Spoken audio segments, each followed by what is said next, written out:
Біз де таяқ жеп өстік, еш нәрсе болған жоқ. Негізінен бұл статистиканың өзі сұмдық бір статистика деп айтсақ болады. Таяқ жеп өскен бала жаман болмайды.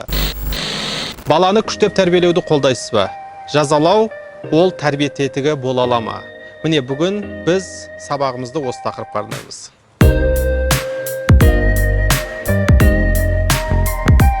Сәлем достар, сіздермен бірге Елжас Ертайұлы. Отбасылық кеңесші, тәжірибелі педагог, коуч, тренер. Баланы жазасыз тәрбиеле атты кітаптың авторы. Бүгін біз сіздермен бірге күштеп тәрбиелеу, яғни жаза арқылы тәрбиелеу тақырыбын ашып талқылауды жоспарлап отырмыз. Жалпы негізі мен өзімнің қала аралап семинар тренингтер өткізген кезімде осы сұрақты ата-аналардан өте көп сұрадым. Өте жиі оларға осы сұрақты қойдым. Яғни оларға өте қарапайым сұрақ сұрадым. Балаларды күштеп тәрбиелеуді қолдайсыз ба деген сұрақты сұраған кезімде, енді менің семинарыма келген аудиторияның басым бөлігі жоқ, қолдамаймыз деп шықты. Сол кезде мен оларға қалжыңдап айтатын едім. Негізі бұл сұрақ мынандай категорияға жатады. Немесе бұл тақырып мынандай категорияға жатады. Қолдамаймыз, бірақ қолданамыз деген категория. Көбіміз бұл жазалауды, жалпы күштеп тәрбиелеуді қолдамауымыз мүмкін, бірақ қолданамыз.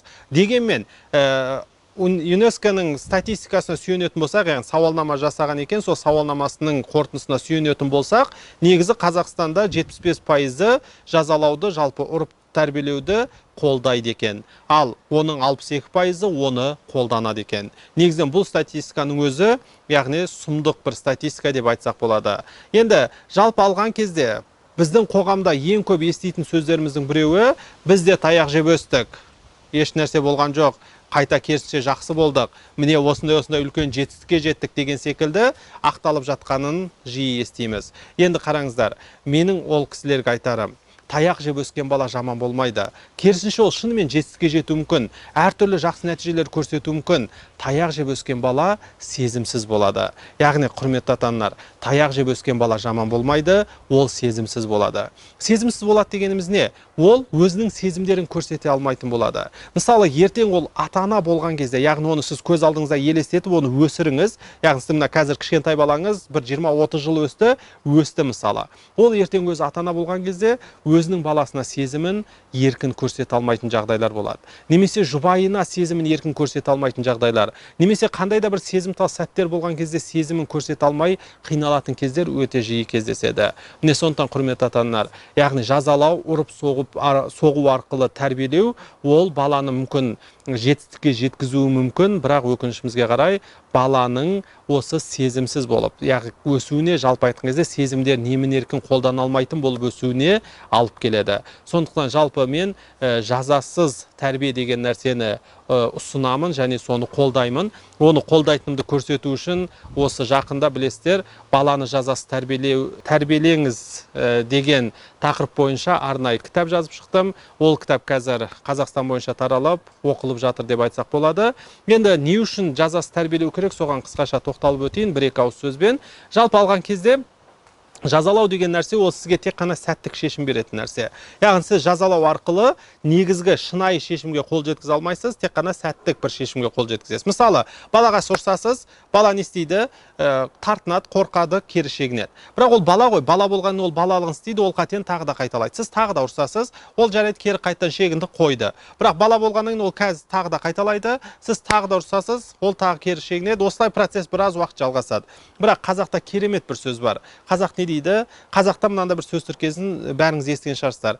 Еті үйреніп кетеді деген сөз бар. Яғни еті үйрену деген тіркес. Жалпы алған кезде шынымен де адамның белгілі бір уақыттан кейін ол нәрсеге еті үйренеді. Яғни сіз ұрсас, белгілі бір уақыттан кейін баланың ұрсуға еті үйренеді, сіздің ұрысқаныңыз оған әсер етпейтін болады. Сіз ұрсаңыз ол ыржалақтап бетіңізге күліп тұруы мүмкін, ұрсаңыз еш нәрсе болмай тыңдамай кетіп қалуы мүмкін деген секілді. Немесе сіз ұрсып жатқаныңызда ол еш нәрсе болмай былай жоғары қарап, басқа нәрсе ойлап, өзі басқа нәрсе қиялдап тұра беруі мүмкін. Енді ондай кезде сіз қатты уайымдамайсыз, өйткені сізде әлі план Б бар, яғни сізде әлі ұру деген нәрсе бар. Сондықтан сіз не істейсіз? Енді ұрсу әсер етпеген кезде ұруға көшесіз. Жарайды, ұрдыңыз, қойды, бала бірақ балалықпен қайтадан сіз тағы да ұрасыз, ол тағы да қояды. Осылай процесс тағы да жалғасады.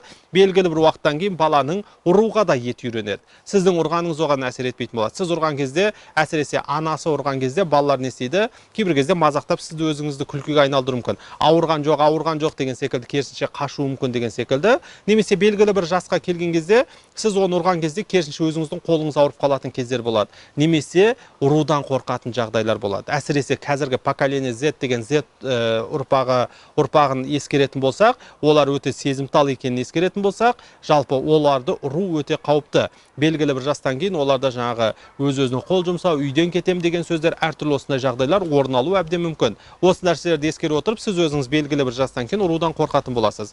Енді не болды? Сіздің қолданатын басқа әдісіңіз қалмады. Ұрсуды бітірдіңіз, ұруды бітірдіңіз, енді не істейсіз? Одан кейін енді баламды қалай тәрбиелесем екен, балама не істесем екен деп ары-бері сандалып жүгіретін боласыз. Немесе психологтан психологқа қарай балаңызды сүйрейтін боласыз. Міне сондықтан құрметті ата-аналар, ауырып ем іздегенше ауырмайтын жол ізде деген қағиданы ұстана отырып, менің сіздерге ұсынысым балаларыңызды жазалау арқылы, күштеу арқылы, ұрып соғу арқылы тәрбиелеуге тырыспаңыздар. Бала ата-анасынан қорыққан үшін емес, ата-анасын сыйлаған үшін, ата-анасының көңілін түсіріп алмау үшін қате жасаудан қорқу керек. Ал қорыққан үшін істеу ол тек қана уақытша нәрсе. Қорыққан үшін қатеден қашу, қорыққан үшін бір нәрсені істеу, ол тек қана уақытша сыртқы мотивация болып табылады.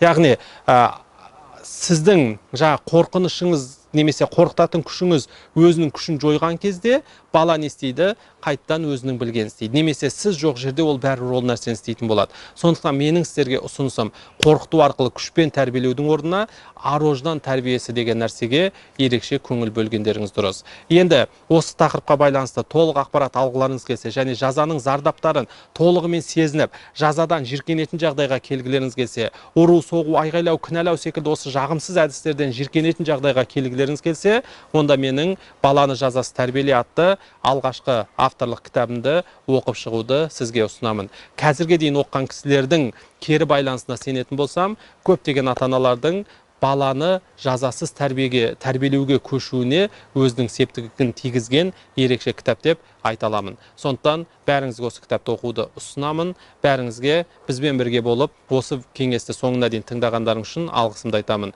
Және осы кеңесті барынша көп адам тыңдау үшін осы видеоға лайктарыңызды басып, астына қысқаша комментарийіңізді қалдырып, және өз достарыңызбен бөлісе отырсаңыздар, мен сіздерге тек қана қуанышымды білдіремін. Бәріңізге рахмет.